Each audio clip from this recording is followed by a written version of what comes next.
حمدہ ونفخہ ونفثہ بسم اللہ الرحمن الرحیم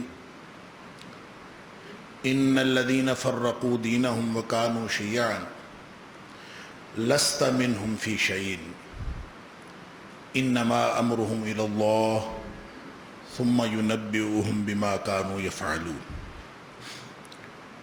بے شک وہ لوگ جنہوں نے اپنے دین کو ٹکڑے ٹکڑے کر لیا اور گروہ گروہ بن گئے، اے حبیب صلی اللہ علیہ وسلم آپ کا ان سے کوئی تعلق نہیں۔ ان کا حساب اور معاملہ اللہ کے پاس ہے، اور پھر وہ ان کو خبر دے گا کہ وہ اصل میں کیا کرتے رہے اور ان کے کرتوت کیا تھے۔ صدق اللہ العظیم۔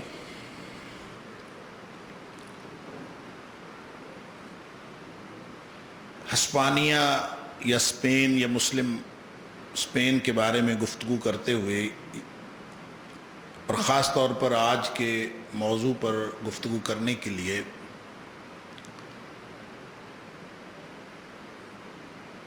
گفتگو کو 3 حصوں میں تقسیم کرنا پڑے گا۔ پہلا حصہ تو میرے اس وزٹ یا اس سیر سے متعلق ہے، اس سفر سے متعلق ہے کہ میں وہاں پہ جو گیا اور جو کچھ میں نے وہاں دیکھا، اور اس میں کچھ نہ کچھ جو اپنے تاثرات بیان کر سکا وہ بھی میں عرض کر دوں گا، تاکہ آپ کو یہ آگاہی ہو جائے کہ میں کس مقصد کے لیے گیا تھا اور وہاں میں نے کیا دیکھا، ایک ذرا سا اندازہ ہو جائے۔ دوسرا حصہ جو اسپین میں مسلمانوں کا زوال ہے اس کی تاریخ سے متعلق ہوگا کہ ہمارے ساتھ ہوا کیا وہاں، اور پھر تیسرا حصہ جو ہے اس پر قرآن کا تبصرہ اور ہمارے موجودہ حالات۔ یوں اللہ کی توفیق سے میں کوشش کروں گا کہ دیے ہوئے وقت کے اندر یہ چند باتیں آپ کے سامنے رکھ سکوں۔ اللہ کی توفیق سے اللہ تعالیٰ مجھے توفیق عطا فرمائے۔ دراصل میرا سفر جو تھا وہ برطانیہ کا تھا۔ ہر سال تقریباً مرکزی جمعیت اہل حدیث برطانیہ جو سالانہ کانفرنس کرتی ہے وہ وہاں مجھے دعوت دیتے ہیں، تو میں اصل میں تو اس کانفرنس میں شرکت کرنے کے لیے یہاں سے گیا تھا، جو 15 ستمبر کو برمنگھم میں ہوئی۔ برطانیہ کا شہر ہے برمنگھم، لیکن چونکہ جب بھی وہاں جاتے ہیں تو بہت سارے اور پروگرام بھی ساتھ اٹیچ ہو جاتے ہیں، دروس بھی اور جمعے بھی مختلف جگہوں پہ پڑھانے پڑتے ہیں، تو وہ پاکستان سے زیادہ مصروفیت وہاں ہو جاتی۔ تو بہرحال جتنے دن وہاں رہا، مختلف جگہوں پہ 3 جمعے برطانیہ میں آئے، وہ 3 جمعے بھی مختلف جگہوں پہ پڑھائے، دروس وغیرہ بھی چلتے رہے۔ ان میں سب سے اہم ایک کانفرنس تھی کیمبرج کے اندر ختم نبوت کے اوپر۔ مختلف پروگرام مختلف زبانوں میں، یعنی بعض پروگرام انگریزی میں ہوتے ہیں وہاں کی تقاضے کے مطابق، اور بعض پروگرام اردو میں ہوتے ہیں۔ تو جو ہماری سالانہ کانفرنس ہے وہ تو اردو میں ہوتی، لیکن ایک کیمبرج کے اندر جو ختم نبوت کانفرنس تھی وہ انگریزی میں تھی، وہاں کے اپنے ماحول کے مطابق۔ بہرحال تو ان سارے معاملات سے فارغ ہو کے اصل میں میرا پروگرام تھا، میں پاکستان سے ویزا لے کے گیا تھا، خیال تھا کہ اس دفعہ میں اسپین کا سفر کروں گا، اور خاص طور پہ وہ شہر جو ہماری تاریخ کا حصہ رہے ہیں، غرناطہ، قرطبہ اور شبیلیہ وغیرہ، تو وہ دیکھنے کا مجھے بہت شوق تھا، اور ظاہر ہے آپ آج تک تاریخ میں پڑھتے رہے تو خیال تھا کہ وہاں جاؤں اور ان کو دیکھوں۔ تو اسی دوران مرکزی جمعیت اہل حدیث یونان کی طرف سے دعوت آ گئی، انہوں نے ایک کانفرنس رکھی ہوئی تھی اور ایتھنز کے اندر، تو وہاں بھی انہوں نے بہت اصرار کے ساتھ حکم دیا کہ آپ نے وہاں بھی جانا ہے، لہٰذا مجھے بہت تھوڑا ٹائم ملا اسپین جانے کے لیے۔ اور اس کی سبیل اللہ تعالیٰ نے کچھ، ایک پروگرام بندہ خود بناتا ہے، ایک پروگرام اللہ بناتا ہے، اور پروگرام اللہ تعالیٰ نے اس طرح سے بنوا دیا کہ ایک دوست تھے جو پرتگال میں رہتے ہیں، تو انہوں نے بہت اصرار کے ساتھ کہا، کسی برطانیہ کے دوست کے ذریعے سے، ان کے رشتہ دار تھے، تو انہوں نے کہا کہ آپ نے اگر اسپین کا وزٹ کرنا ہے تو آپ پہلے پرتگال آئیں، لزبن آ جائیں، وہ ساتھ ہی ہے اس کے، تو یہاں سے ہم آپ کو وہاں لے جائیں گے اور آپ کو سیر کروائیں گے۔ بہرحال وہ دوستوں کے اصرار کی وجہ سے ہم پھر برطانیہ سے پرتگال، لزبن پرتگال کا کیپٹل ہے، وہاں چلے گئے۔ تو پھر اس دوران چونکہ جو بھی مقامات دیکھنے تھے ان کو دیکھنے سے پہلے میں کوشش کرتا تھا کہ اس کی تاریخ کا کچھ نہ کچھ مطالعہ تازہ کر لوں۔ تو یوں تازہ کرتے ہوئے وہاں مجھے احساس ہوا کہ پرتگال جو ہے وہ تو دیکھنا بہت ہی ضروری تھا، اس لیے کہ یہ بھی اس وقت کی مسلم اسپین کا حصہ تھا، جس کو ہم سلطنت ہسپانیہ کہتے ہیں، اور مسلم اندلس جو تھا اس کا حصہ تھا، اندلوسیہ کا۔ تو وہاں کا جو ایک قلعہ ہے بہت بڑا پہاڑ کے اوپر، پینا پیلس اس کو کہتے ہیں، وہ بھی دیکھنے کا موقع ملا، سارا دن ہی تقریباً اس میں گزر گیا۔ اور پھر خاص طور پر امریکہ کی طرف، یہ آخری ملک ہے کہ بحر اوقیانوس کے کنارے، اور وہاں پہ ایک مقام ہے جس کو وہ کہتے ہیں کہ اینڈ آف یورپین لینڈ، یعنی یورپ کی زمین وہاں مکمل ہو جاتی، ختم ہو جاتی، اس کے بعد سمندر ہے، اور اس سمندر کے بعد پھر آگے امریکہ ہے، اور یورپ وہاں پہ ختم ہو جاتا ہے۔ تو وہاں سے پھر ہم اگلے دن فجر کے بعد روانہ ہوئے بائی روڈ، اور منزل تھی قرطبہ۔ تو سب سے پہلے خیال آیا کہ ہم نے روٹ یوں بنایا تھا کہ قرطبہ جانا ہے اور پھر غرناطہ جائیں گے، اور غرناطہ کے بعد ارادہ تھا جبرالٹر جانے کا، لیکن جبرالٹر جس کو جبل الطارق کہا جاتا ہے، آج کل اس کا نام جبرالٹر ہے، وہاں ہم جا نہیں سکے۔ بہرحال 3 شہروں میں جا سکے، قرطبہ، غرناطہ اور اشبیلیہ۔ قرطبہ جو ہے وہ مسجد کی وجہ سے مشہور ہے، وہاں پہ مسجد قرطبہ، جامع مسجد قرطبہ جس کو کہا جاتا ہے، وادی کبیر میں۔ وادی کبیر اس لیے کہتے ہیں کہ وہاں پہ ایک چھوٹا سا دریا گزرتا ہے جس کا نام دریائے کبیر ہے، تو اس دریائے کبیر کے کنارے وہ مسجد بنائی گئی ہے۔ اور یہ جو عبد الرحمن الداخل جس کو کہتے ہیں، عبد الرحمن اول، جو بنو امیہ کا حکمران تھا، جو بنو عباس کے برسر اقتدار آنے کے بعد اپنی جان بچا کر یہاں سے نکلا تھا اور وہاں جا کے وہ حکمران بن گیا، تو اس نے اس مسجد کی تعمیر شروع کروائی تھی، اور اس کی تعمیر کو تقریباً 200 سال لگے، 200 سال میں مسجد تعمیر ہوئی ہے۔ اور جب ہم اس کو مسجد کہتے ہیں تو مسجد کا آج کے دور میں، جدید دور میں ہم بڑی بڑی مساجد کو دیکھتے ہیں تو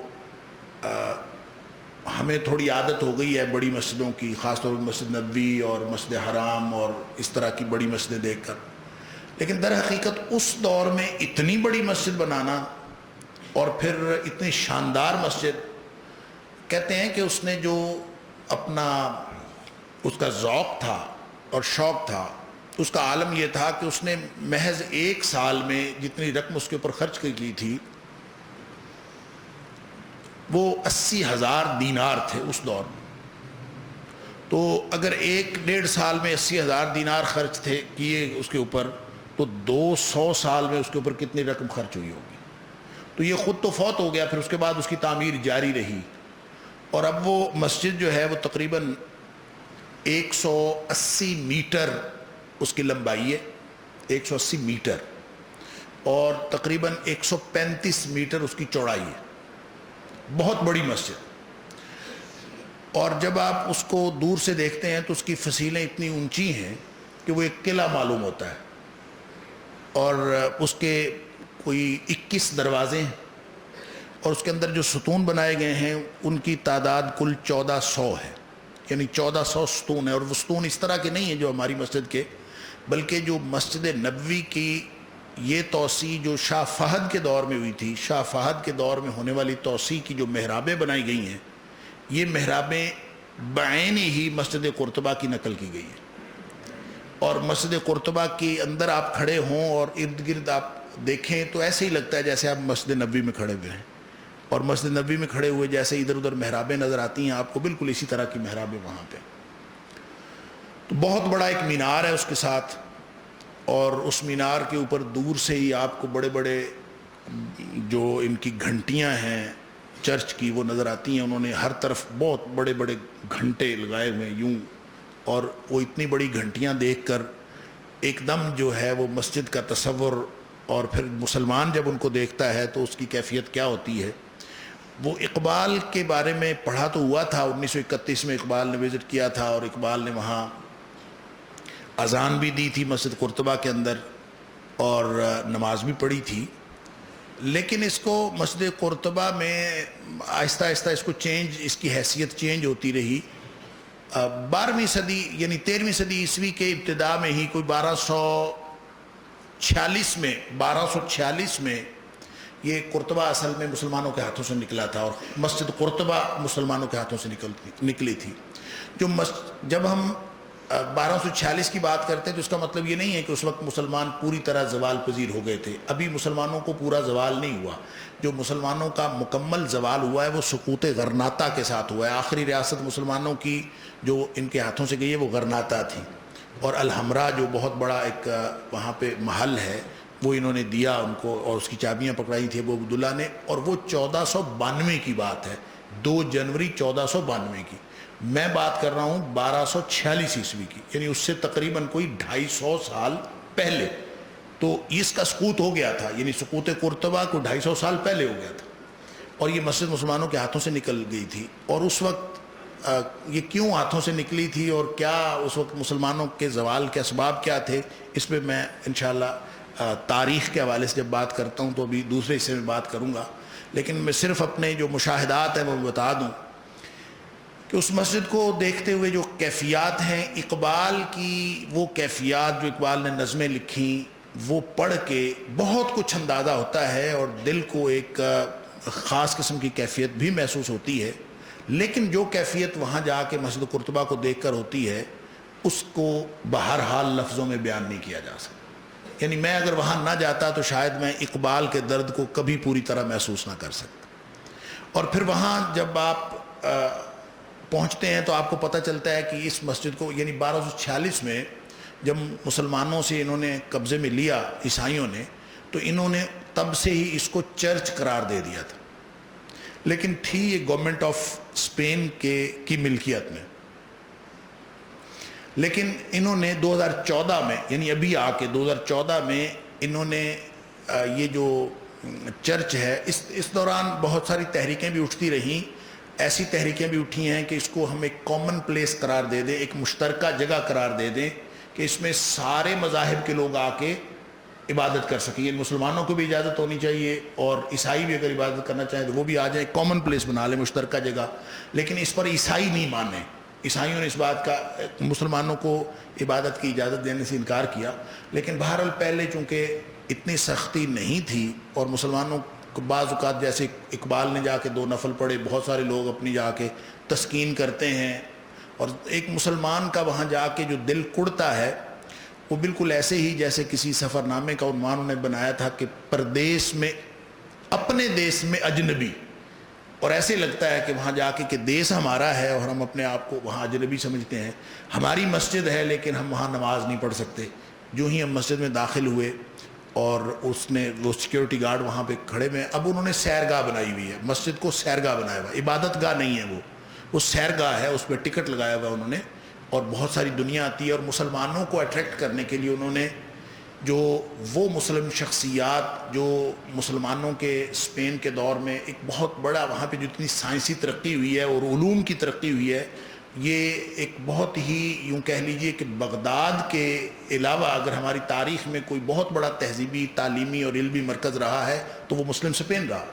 لہٰذا یہ بڑے بڑے نام جو ابن رشد ہے، ابن حزم ہے، ابن باجہ ہے، ابن طفیل ہے، اور اسی طرح امام قرطبی جن کو ہم کہتے ہیں، یہ سارے کے سارے قرطبہ کے لوگ اور اس دور کے ایک بڑے بڑے یعنی علوم کے اساتین ہیں.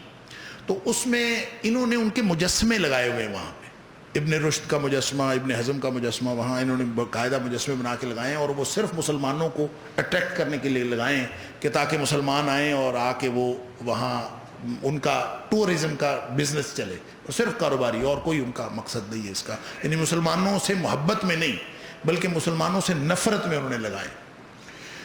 تو کہتے ہیں کہ 2014 میں انہوں نے یہ مسجد بیچ دی، گورنمنٹ آف اسپین نے یہ مسجد بیچ دی. کس کو بیچی؟ چرچ آف اسپین کو.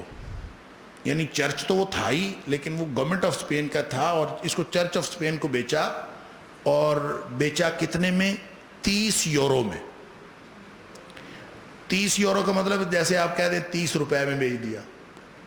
تو صرف مسلمانوں کو ٹیز کرنے کے لیے، اور ہر وہ کام وہ کرتے ہیں انہوں نے وہاں کیا ہے اور اب تک وہ کر رہے ہیں جس سے مسلمانوں کو تکلیف ہوتی ہو، وہ باقاعدہ۔ اور جتنی نفرت وہاں کے عیسائیوں میں مسلمانوں کے خلاف پائی جاتی ہے، یعنی اندازہ کریں کہ سقوط غرناطہ ہوئے 1492 میں سقوط غرناطہ ہوا، تو ان گویا 600-700 سال بعد بھی وہ نفرت وہاں پہ پائی جاتی ہے اور وہاں پہ موجود ہے۔ انہوں نے مسجدوں کے ساتھ جو سلوک کیا، ہر مسجد کو انہوں نے چرچ میں تبدیل کیا، اور چرچ میں تبدیل کر کے پھر ہر جگہ عبادت بھی وہ نہیں کرتے، صرف ان کو ایک نشانی کے طور پر اور سیرگاہ کے طور پر بنایا ہوا ہے۔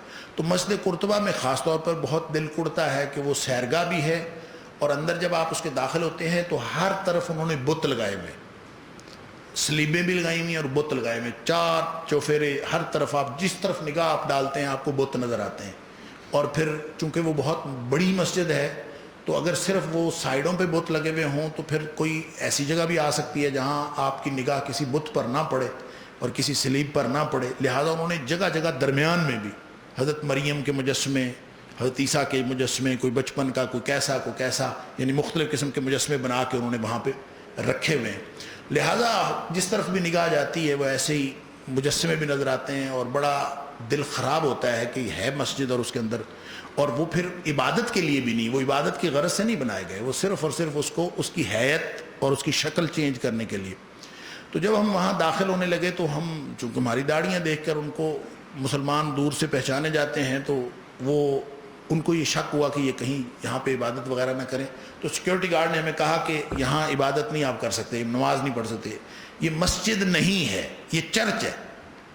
تو یہ الفاظ اس کے سن کے نا، یہ مسجد نہیں ہے یہ چرچ ہے، تو بہت ہی دل خراب ہوا۔ اور خاص طور پہ میرے جو ساتھ تھے دوست حافظ صاحب، وہ تو باقاعدہ جیسے آدمی گر پڑتا ہے نا، تو وہ بالکل ایسے گرتے گرتے وہ ایک بینچ پہ بیٹھ گئے، اور میں نے دیکھا کہ ان کی آنکھوں میں آنسو تھے کہ آپ اپنی مسجد میں جا رہے ہیں اور آپ کو کہا جائے کہ یہ مسجد نہیں ہے یہ چرچ ہے، اور مسجد بھی وہ جس پہ ایک آدھ سال نہیں، کوئی تقریباً 700 سال تک جو ہے وہ، یا 500 سال تک کم از کم اس کے اندر عبادت کی جاتی رہی، اور توحید اور سنت کا وہاں سے پیغام پوری دنیا کو پہنچایا جاتا رہا۔ البتہ ایک کام انہوں نے کیا ہے کہ محراب کا جو حصہ ہے وہ اس کو محفوظ رکھا ہے۔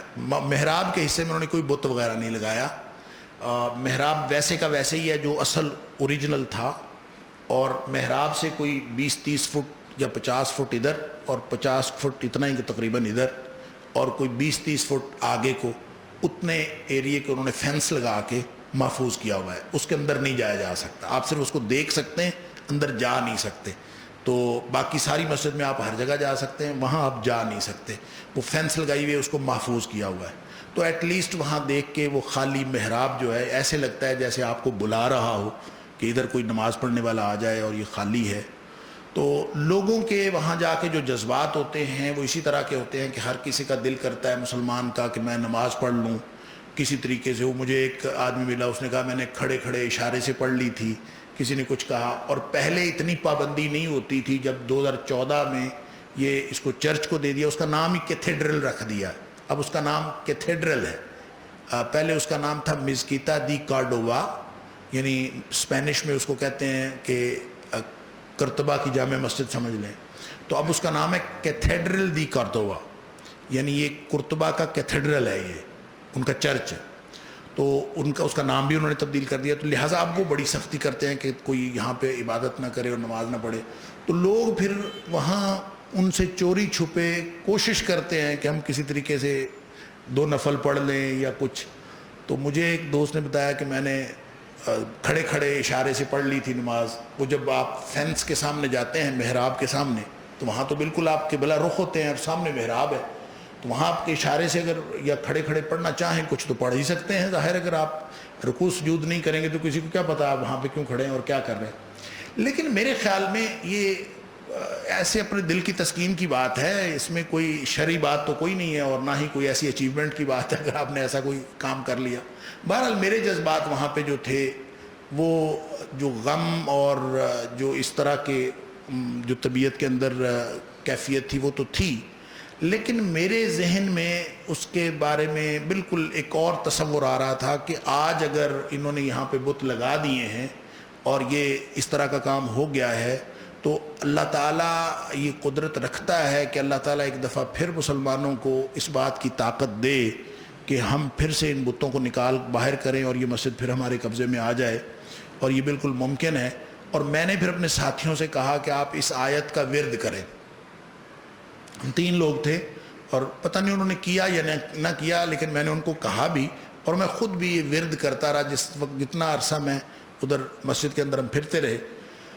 تو سورہ نساء کی اس آیت کا میں ورد کرتا رہا، واللہ اعلم باعدائکم وکفی باللہ ولیا وکفی باللہ نصیرا، کہ ہمارے دشمنوں کو اللہ خوب جانتا ہے۔ واللہ اعلم باعدائکم، اللہ خوب جانتا ہے تمہارے دشمنوں کو، ان کی اوقات کیا ہے، ان کی طاقت کیا ہے، اور وہ کون کون ہیں، کہاں کہاں ہیں، کیسے کیسے ہیں، اللہ سب جانتا ہے۔ وکفی باللہ ولیا وکفی باللہ نصیرا، اور ہمارے مددگار کے طور پر اور ہمارے کارساز کے طور پر ہمیں اللہ کافی ہے۔ تو یہ میں بار بار پڑھتا رہا اور ذہن میں یہی آتا تھا کہ اللہ تعالیٰ ہمیں کبھی طاقت دے اور قدرت دے، کیونکہ ایک وقت میں بادشاہی مسجد جو ہماری لاہور کی بادشاہی مسجد ہے، رنجیت سنگھ کے دور میں یہاں بھی مڑی بنا دی گئی تھی اور یہاں بھی نمازیں موقوف ہو گئی تھیں، اور اللہ تعالیٰ نے پھر یہ مسلمانوں کو دی ہے اور یہ مسجد پھر سے آباد ہوئی اور اللہ کا شکر ہے آباد ہے۔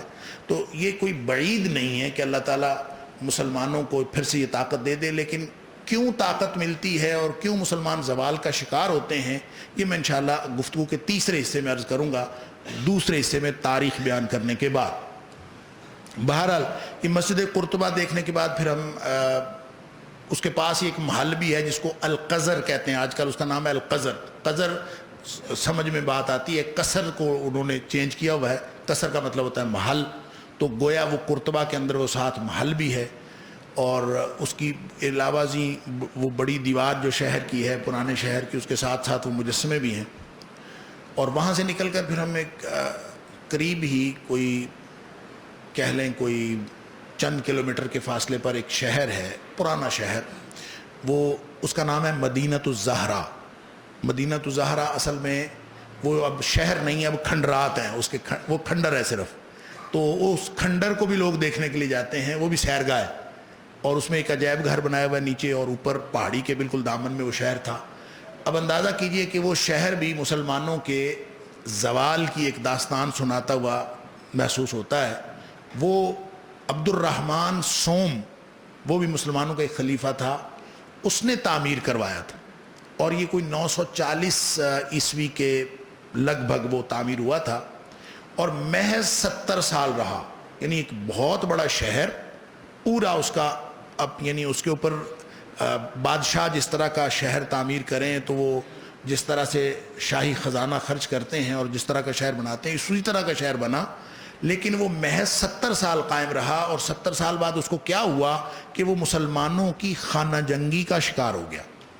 یعنی وہ تباہ و برباد ہوا، اس کو کسی عیسائی نے تباہ نہیں کیا، اس کو مسلمانوں نے باہمی لڑائی میں تباہ کیا، اور وہ تباہی کی داستان آج بھی سنا رہا ہے، اور وہ ویسے کے ویسے کھنڈرات پڑے ہوئے، انہوں نے اس کو بھی سیرگاہ بنایا، اس پہ بھی ٹکٹ لگائی ہوئی ہے اور اس سے بھی پیسے کما رہے ہیں۔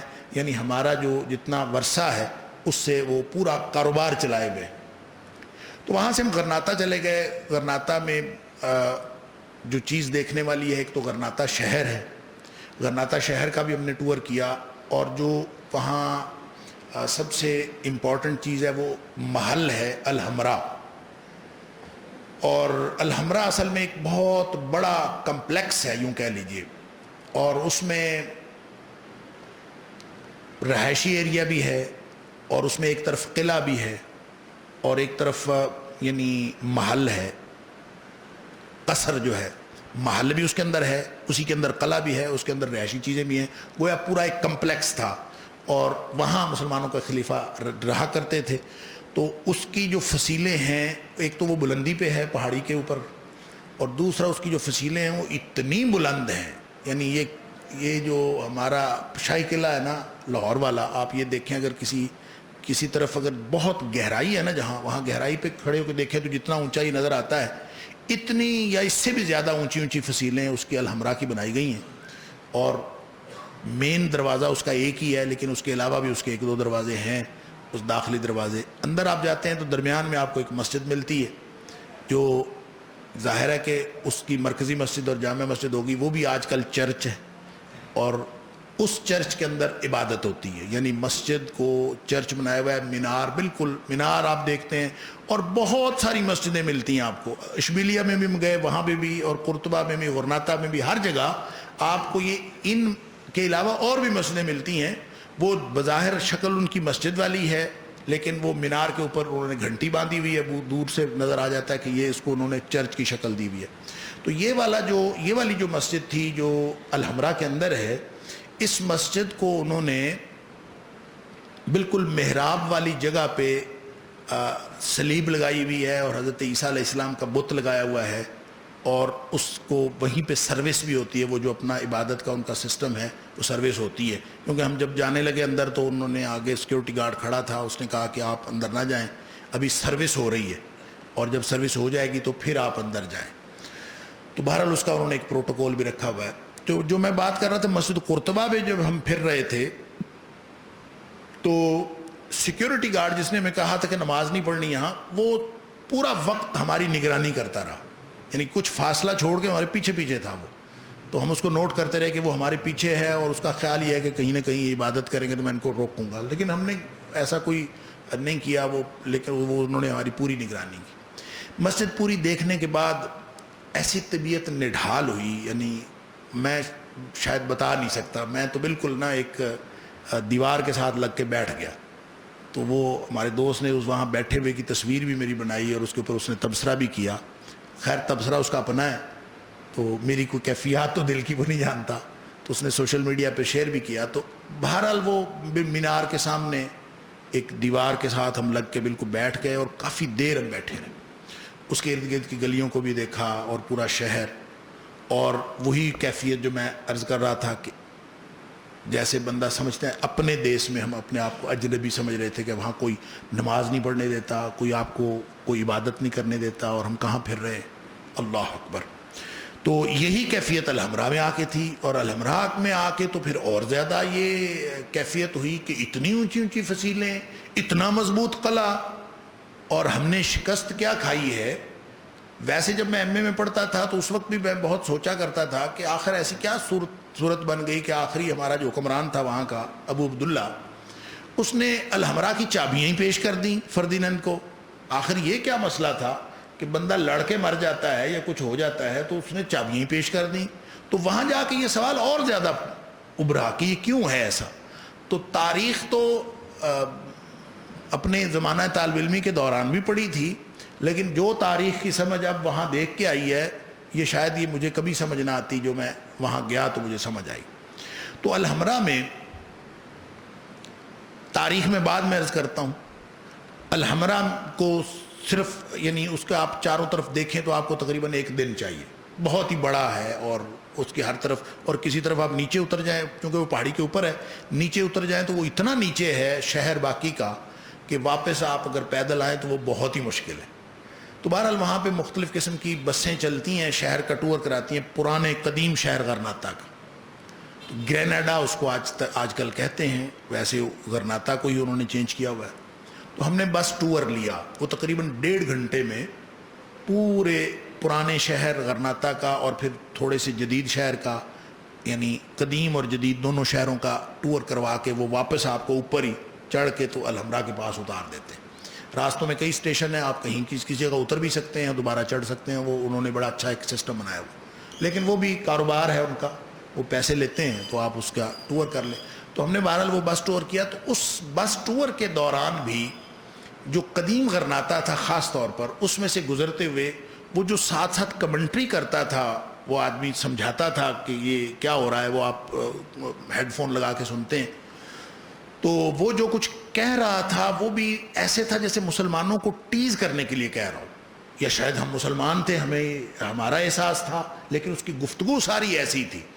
تو مختلف زبانوں میں وہ آ رہی تھی کمنٹری، تو میں نے تو باقی زبانیں تو مجھے نہیں آتی تھی، انگریزی میں لگا کے ہم نے سنا.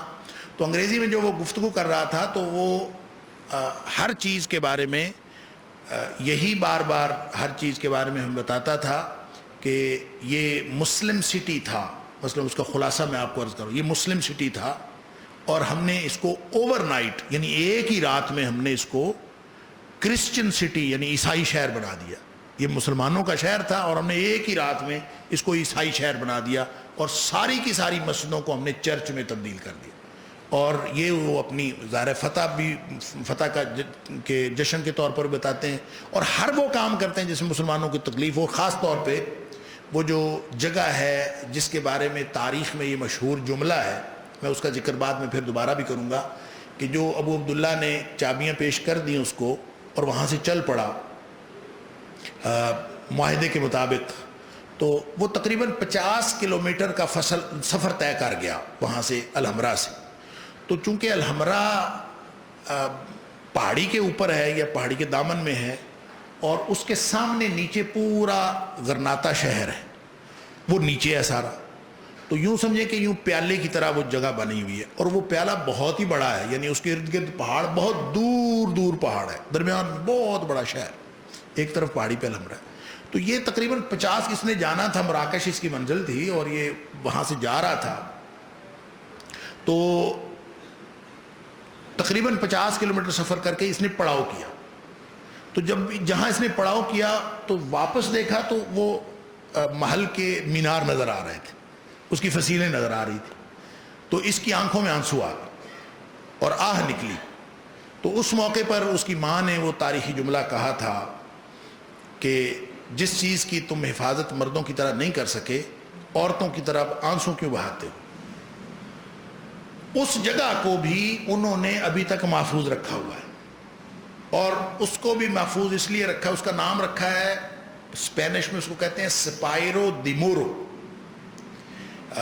مورو اصل میں مورز، انہوں نے انگریزوں نے ہی نام رکھا. یہ جو مراکش کے مسلمان تھے جنہوں نے آ کے حملہ کیا تھا اور اس کو طارق بن زیاد، موسیٰ بن نصیر، یہ سارے بربر تھے یا مورز تھے ان کو کہتے ہیں. یہ موراکو کے مسلمان تھے، مراکشی مسلمان تھے، لیکن ان کو تاریخ میں مورز کہا جاتا ہے یا بربر کہا جاتا ہے. تو بربر ہو تو یہ بھی آپ انگریزی میں باربیرینزم ایک بالکل ایسی اصطلاح ہے جیسے کسی اجڑ آدمی کو اور پرلے درجے کا کوئی گھٹیا درجے کا آدمی اس کو کہتے ہیں باربیرین. اور اس رویے کو بھی کہتے ہیں کوئی ایسا بربریت، آپ اردو میں استعمال کرتے ہیں بربریت. اب دیکھیں یہ ساری اصطلاحات اصل میں انہوں نے ہماری رسوائی کے لیے بنائی. اسی طرح مورز یہ بھی کوئی اچھا لفظ نہیں ہے. یہ جس طرح ہم پنجابی میں یا اردو میں استعمال کرتے ہیں پنجابی مورے، تو یہ مورز بھی انہی معنوں میں ہے تقریباً. انہوں نے مورز بھی انہوں کو نام دیا اور بربر بھی انہوں نے نام دیا. تو بہرحال وہ سپائرو دی مورو کا مطلب ہے مور کے آنسو یا مور کی آہ. تو اس جگہ پہ جس جگہ اس کے آنسو نکلے تھے یا جس جگہ پہ اس کی آہ نکلی تھی، اس جگہ انہوں نے ہوٹل بنایا ہوا ہے اور وہ ہوٹل میں جا کے وہ شراب و کباب کی محفلیں سجاتے ہیں. اور صرف اس لیے انہوں نے اس کو ہوٹل بنایا، حالانکہ وہ یادگار بھی بنا سکتے تھے، لیکن وہاں انہوں نے ہوٹل بنایا کہ یہاں ان کے آنسو نکلے تھے، ہم یہاں پہ جشن منایا کریں. تو یوں ایک ایسا یوں کہہ لیجئے کہ رد عمل ہے، ایک ایسا ریئیکشن ہے اور انتقام کی ایک ایسی وہاں پہ داستان ہے کہ جس کی کہانی ختم نہیں ہوتی، وہ اور چلتی رہتی ہے، اس کے سلسلہ ابھی تک چل رہا ہے کسی نہ کسی صورت. تو قرطبہ خیر دیکھنے کے بعد ہم نے پورا تقریباً 2-3 بجے تک ہم وہاں رہے. اس کے بعد پھر ہم اشبیلیہ چلے گئے. وہ وہاں سے تقریباً 3-3.5 گھنٹے کا رستہ ہے. پھر ڈرائیو پہ ہم اشبیلیہ گئے. اشبیلیہ جو ہے اصل میں اس کو اشبیلیہ جب ہم کہتے ہیں تو یہ اس کا اس دور کا نام ہے جس دور میں یہ مسلمانوں کے پاس تھا.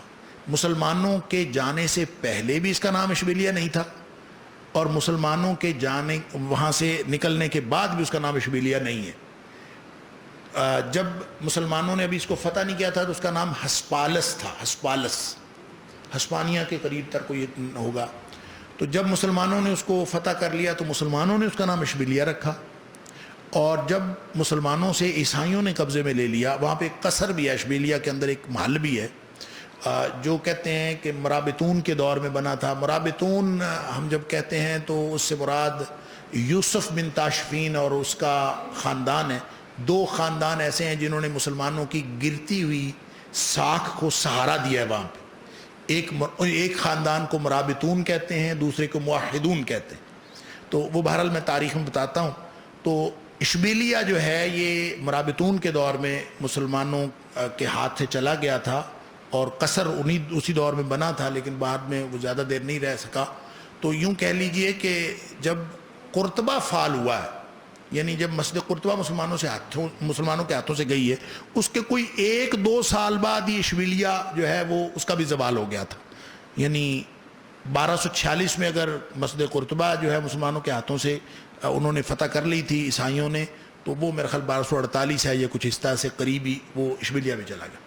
لیکن سب سے آخری جو مسلمانوں کی ریاست تھی وہ غرناطہ تھی۔ سقوط غرناطہ جب ہم کہتے ہیں تو اس کا مطلب یہ ہے کہ یہ مسلمانوں کا آخری زوال 1492 2 جنوری کو یہ واقعہ پیش آیا تھا کہ اس نے ابو عبداللہ جو آخری حکومت تھا اسے چابیاں دی تھی۔ اب آ جائیے تاریخ کی طرف۔ اب پھر اشبیلیہ سے ہم نے فلائٹ لی، میں اس کو مکمل کر لوں پھر تاریخ کی طرف آتے ہیں۔ اشبیلیہ سے ہم نے فلائٹ لی اور بارسلونا چلے گئے۔ بارسلونا جو ہے وہ بالکل یوں کہہ لیں کہ شمالی اسپین ہے۔ اس کے دو طرح کا سمندر لگتا ہے۔ ایک کو بحر اوقیانوس کہتے ہیں، اٹلانٹک، جو یورپ اور امریکہ کے درمیان ہے، جو میں نے کہا کہ پرتگال سے آگے سمندر تھا، یہ بالکل کہہ لیں مغرب ہے یا جنوب مغرب۔ تو دوسری طرف شمال مشرق میں بارسلونا ہے، وہ بھی ایک سمندر کے کنارے پر ہے۔ تو وہ تقریباً کوئی 1000 کلومیٹر ہوگا وہاں سے۔ تو وہاں بارسلونا ان کا ایک جدید شہر ہے۔ کتلانا یا تاریخ میں پڑھتے ہیں، اور وہ بالکل ایک الگ، ان کی بولی بھی تھوڑی سی ڈیفرنٹ ہے، اور وہاں کا کلچر بھی کچھ ڈیفرنٹ ہے یہاں سے۔ جدید شہر ہے بارسلونا، بہت بڑا۔ ہم وہاں چلے گئے، ایک دن وہاں بھی رہے، اور وہاں بھی بہت سارے تاریخی مقامات بھی ہیں اور جدید بہت کچھ وہاں پہ دیکھنے والی چیزیں۔ تو وہاں سے پھر ہم چلے گئے ایتھنز۔ تو ایتھنز جا کے جو اصل میں جو میں تذکرہ کرنا چاہتا ہوں، میں 3 دن رہا۔ تو بہت سارے مہمان یو کے سے آئے ہوئے تھے، چونکہ انہوں نے جو کانفرنس کروائی تھی وہ پہلی یورپین کانفرنس تھی، اور اس کا نام تھا اتحاد امت کانفرنس۔ تو جو میں اتحاد کا مظاہرہ ہم نے وہاں دیکھا ہے، میں نے پوری دنیا میں کہیں نہیں دیکھا، پوری دنیا میں کہیں نہیں دیکھا۔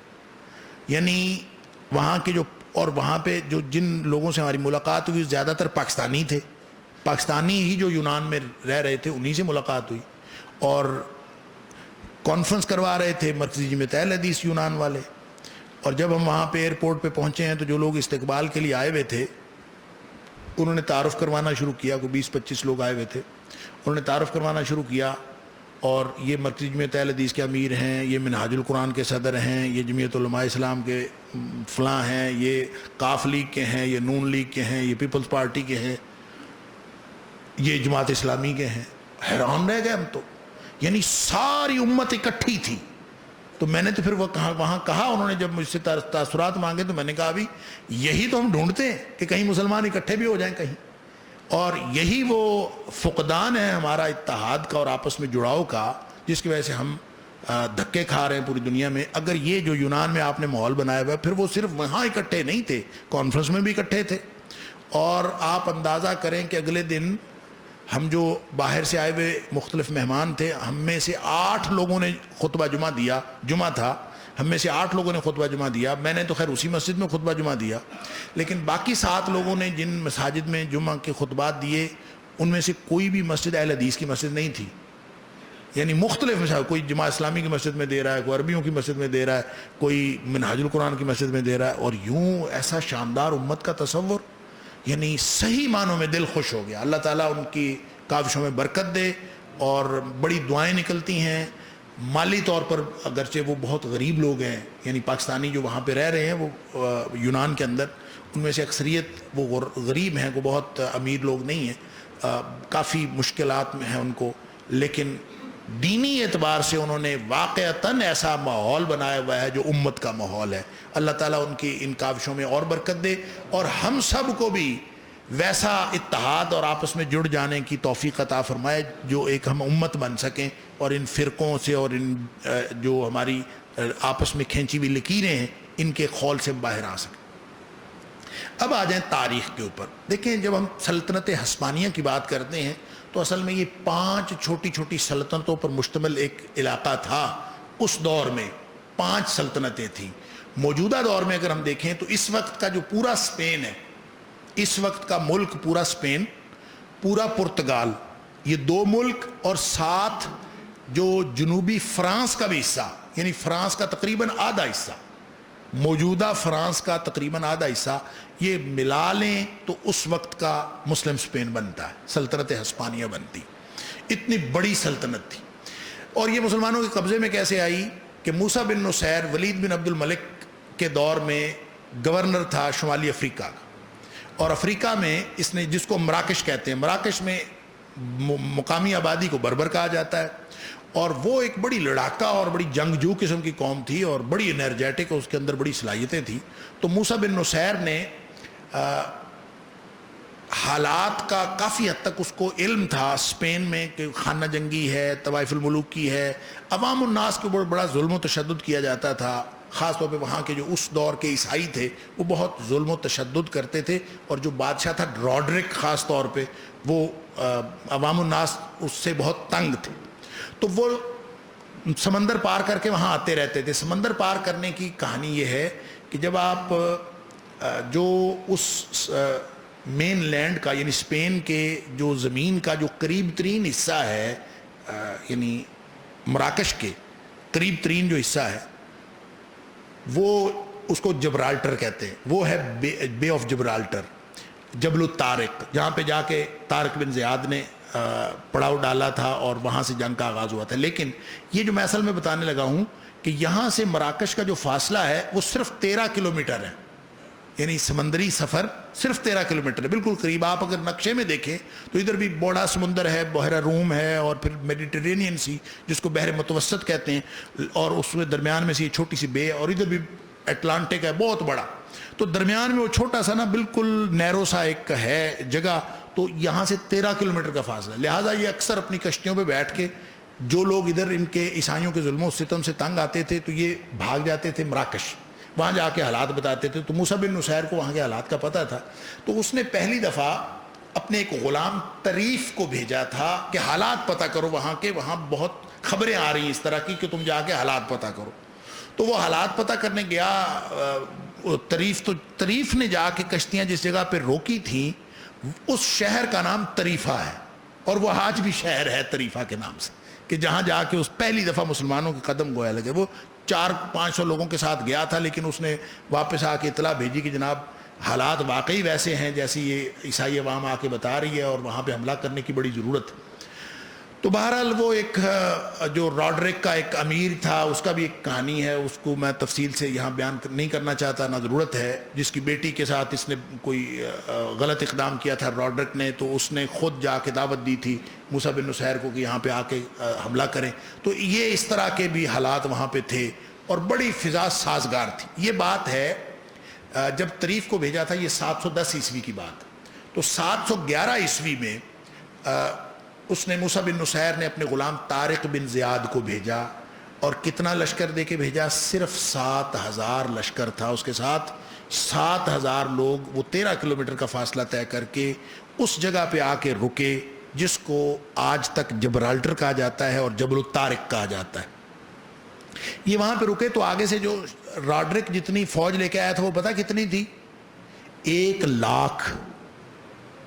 7000 بیرونی فوج کا مقابلہ 1 لاکھ مقامی فوج کے ساتھ تھا, جو جن کی وہاں مقامی حکومت بھی تھی ان کے ساتھ مقابلہ تھا.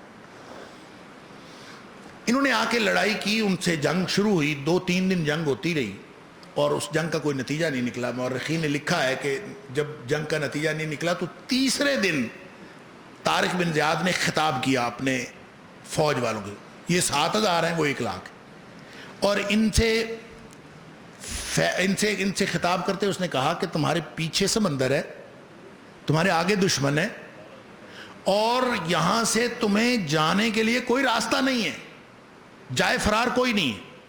اس مقام پر بعض مورخین نے لکھا ہے کہ اس نے کشتیاں جلا دی تھی، اس نے کشتیاں جلا دی کہ پیچھے سمندر ہے، اب آگے دشمن ہے اور کچھ نہیں، اور تمہارے پاس کوئی راستہ نہیں۔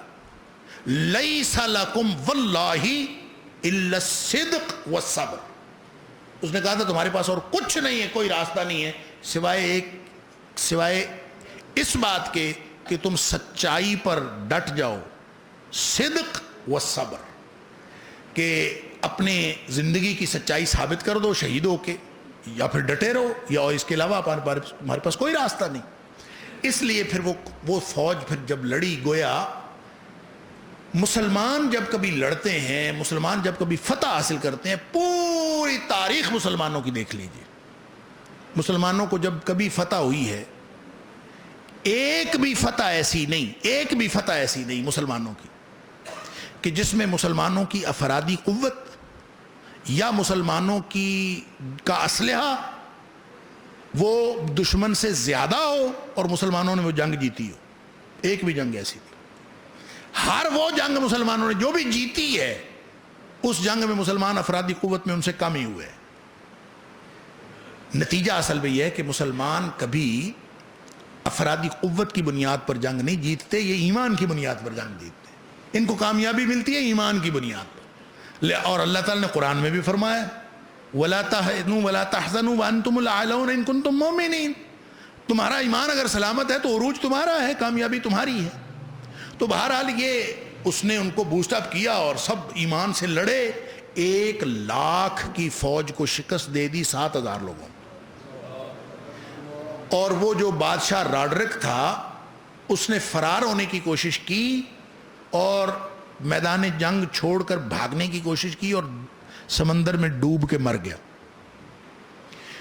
خیر اس کے بعد موسیٰ بن نصیر بھی آ گیا، آہستہ آہستہ پھر بعد میں عبد الرحمن داخل جو 756 میں غالباً آیا ہے، جب ان کی بنو امیہ کی حکومت وہاں ختم ہوئی ہے تو وہ بھی وہاں آ گیا، کیونکہ سنا ہے کہ اس کی ماں جو تھی عبد الرحمن الداخل کی، جو عبد الملک کا پوتا تھا، اس کی ماں جو تھی وہ افریقی تھی، تو یہ اصل میں اپنے ننہال کی طرف بھاگا تھا کہ مجھے وہاں سے کچھ مل جائے گا۔ وہاں جا کے اس کو پتہ چلا کہ جناب مسلمان تو کافی سارے افریقی جو ہیں وہ اسپین میں پہنچ چکے ہیں، تو یہ پھر اسپین میں چلا گیا، وہاں جا کے مقامی آبادی کے اندر اور مسلمانوں کی فوج کے اندر اس نے اثر و رسوخ پیدا کیا۔ آخر شاہی خاندان کا آدمی تھا، اور اس لیے پھر اس کو بہت تھوڑے عرصے میں وہاں کا حکمران بنا لیا گیا، اور یہی وہ عبد الرحمن الداخل ہے جس نے مسجد قرطبہ تعمیر کی ہے، اور اس کی تعمیر کا آغاز کیا تھا، اگرچہ اس کو 200 سال لگے۔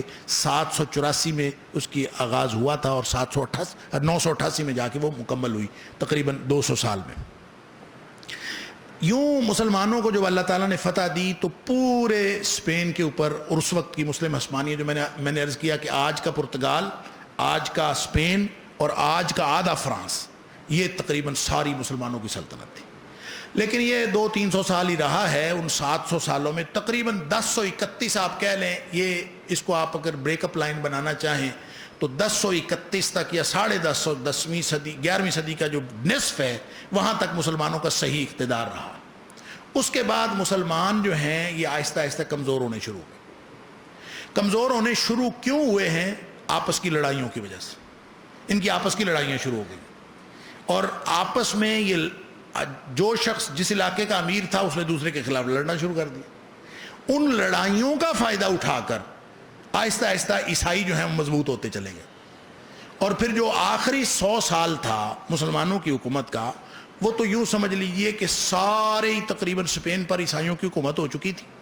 آہستہ آہستہ جیسے میں نے عرض کیا کہ 1246 میں قرطبہ مسلمانوں کے ہاتھوں سے نکل گیا، 1248 میں شبیلیہ مسلمانوں کے ہاتھوں سے نکل گیا، آہستہ آہستہ جو سلطنتیں مسلمانوں کے ہاتھوں سے نکلتی چلی گئی، صرف یہ غرناطہ رہ گیا مسلمانوں کے پاس، الحمرہ رہ گیا، اور ایک شہر ہے قریب ہی جو اس دور میں مالقہ کہلاتا تھا، آج کل اس کو مالگا کہتے ہیں۔ یہ بالکل اگر آپ سڑک سے جائیں تو 3 گھنٹے کا فاصلہ ہے، یعنی غرناطہ سے بالکل قریب ہی تھا۔ تو یہ باقی بچا تھا، اور باقی کچھ بھی نہیں بچا۔ اور یہ ساری کی ساری جو مسلمانوں کی تباہی ہوئی ہے وہاں پہ، یہ آپس کی لڑائیوں کی وجہ سے ہوئی، اور کچھ بھی نہیں ہوا۔ مسلمان جب آپس میں لڑتے تھے ہوتا کیا تھا، مسلمان جب آپس میں لڑتے تھے تو پھر دوسرے کے ساتھ ہر فریق دوسرے کے خلاف قوت حاصل کرنے کے لیے مقامی عیسائی آبادی سے مدد طلب کرتا تھا، لہذا عیسائیوں کے ساتھ ان کے تعلقات ٹھیک ہو جاتے تھے، مسلمانوں کے خلاف بگڑ جاتے تھے، لہذا عیسائیوں کے ساتھ مل کے یہ ان کے خلاف لڑتے تھے، ان کو پتہ چلتا تھا اچھا انہوں نے عیسائیوں کے ساتھ ملایا، وہ بھی عیسائیوں کے ساتھ ملا لیتے تھے، یوں آہستہ آہستہ عیسائیوں کے ہاتھ میں قوت آتی گئی اور مسلمان کمزور ہوتے چلے گئے، اور آخر پہ 1469 میں صرف 23 سال پہلے، یعنی آپ یہ سمجھے غرناطہ، اتنا سا غرناطہ اور مالگا ٹوٹل ملا کے ان کا جو ایریا بنتا ہے وہ کوئی 4000 مربع کلومیٹر بنتا ہے، 4000 مربع کلومیٹر مالگا اور غرناطہ کی پوری سٹیٹ آپ سمجھ لیں، دونوں ریاستوں کا ملا کے کوئی 4000 بنتا ہے، یہ قریب قریب تھی۔ تو 1469 میں ابو الحسن جو آخری فرمانروا ابو عبداللہ، جس کا یہ میں چند باتیں اس لیے بتانا چاہتا ہوں بالکل آخر پہ کہ آخر ابو عبداللہ کو چابیاں کیوں پیش کرنی پڑیں، بندہ لڑ کے بھی تو مر سکتا ہے لیکن بندہ اپنے مال کی چابیاں دے کے چلا جائے، ایسی نوبت کیوں آئی؟ اس سوال کا جواب میں آپ کو دینا چاہ رہا ہوں، جو تاریخ بتاتی ہے کہ صرف اس 1492 سے 23 سال پہلے 1469 میں، یعنی تاریخ کو یہ جملہ تو بہت یاد ہے کہ اس کی ماں نے کہا تھا وہ تاریخی جملہ کہ جس چیز کی حفاظت تم مردوں کی طرح نہیں کر سکے عورتوں کی طرح اس پر آنسو نہ بہاؤ، اور یہ بچے کو یہ یاد ہے۔ لیکن ایک فقرہ میں آپ کو اور بھی سنانا چاہتا ہوں جو مسلمانوں کے ایمان کی ایک تاریخی نشانی ہے۔ صرف 23 سال پہلے، اب یہ جب میں نے عرض کیا کہ آہستہ آہستہ عیسائی قوت پکڑتے گئے تو عیسائیوں نے مسلمانوں سے جو بچی کھچی ریاستیں تھیں ان سے ٹیکس لینا شروع کر دیا، ان سے خراج وصول کرتے تھے، کیونکہ قوت میں عیسائی تھے، لہٰذا جو مسلمان تھے وہ اپنے تحفظ کے لیے ان کو ٹیکس دے دیتے تھے، ٹھیک ہے جی، ہر سال خراج لیتے تھے۔ تو جب یہ بالکل ہی غرناطہ رہ گیا اکیلا، غرناطہ اور مالگا، تو یہ بھی خراج دیتے تھے۔ تو 1469 میں یہ آخری جو خاندان جس نے حکومت کی ہے اس کو بنو نصر کہتے ہیں، تو بنو نصر میں سے ابو الحسن تھا جو آخری فرمانروا ابو عبداللہ کا باپ تھا، اس کے پاس تھی غرناطہ کی امارت، اور اس کا بھائی تھا محمد بن سعد جو تاریخ میں الزاغل کے نام سے مشہور ہے، اس کی امارت تھی مالگا کے اوپر، مالگا اس کے پاس تھا، مالقہ، اور یہ غرناطہ اس کے پاس تھا۔ ان دونوں بھائیوں نے آپس میں فیصلہ کیا، دیکھیں جب ایمان آتا ہے تو اللہ کتنی قوت عطا کرتا ہے۔ ان دونوں نے فیصلہ کیا کہ ہم مسلمان پورے اسپین میں شکست کھا چکے ہیں، یہ آخری 2 ریاستیں رہتی ہیں، کوئی دن آئے گا ہم بھی شکست کھا جائیں گے، تو کیوں نہ ہم ایمان کا مظاہرہ کریں اور ہم عیسائیوں کے سامنے ایمان کی طاقت پر اللہ کی مدد سے ڈٹ جائیں۔ لہٰذا ان دونوں بھائیوں نے آپس میں صلح کر لی اور مالقہ اور غرناطہ کو ایک کر لیا، ایک ریاست بنا لیا۔ تو آپس میں یہ فیصلہ کر بیٹھی، دونوں ملا کے 4000 مربع کلومیٹر کی یہ ٹوٹل ریاست بنتی تھی۔ تو ان کو ٹیکس دینے کے لیے، خراج دینے کے لیے پیغام آیا فردینند کا، جو عیسائی جس نے شکست دی ہے مسلمانوں اس کا۔ اور فردینند کون تھا اس وقت کے اعتبار سے میں آپ کو بتا دوں، 2 ریاستیں تھیں کہ اراغون تھی، ایک کشتالہ تھی۔ ان دونوں ریاستوں، ایک ریاست کی ملکہ تھی ایزابیلا اور دوسرے کا جو بادشاہ تھا یا حکمران تھا وہ تھا فردینند۔ ان دونوں نے فیصلہ کیا کہ ہم دونوں آپس میں ملتے ہیں اور قوت حاصل کرتے ہیں۔ انہوں نے آپس میں شادی کر لی، اور شادی کر کے یہ جو ان دونوں کی ریاست بنی، مورخین نے لکھا ہے کہ ان کا ایریا تھا 1.25 لاکھ مربع میل، 1.25 لاکھ مربع میل کی ریاست تھی، اور دوسری ریاست کون سی ہے 4000 مربع میل کی۔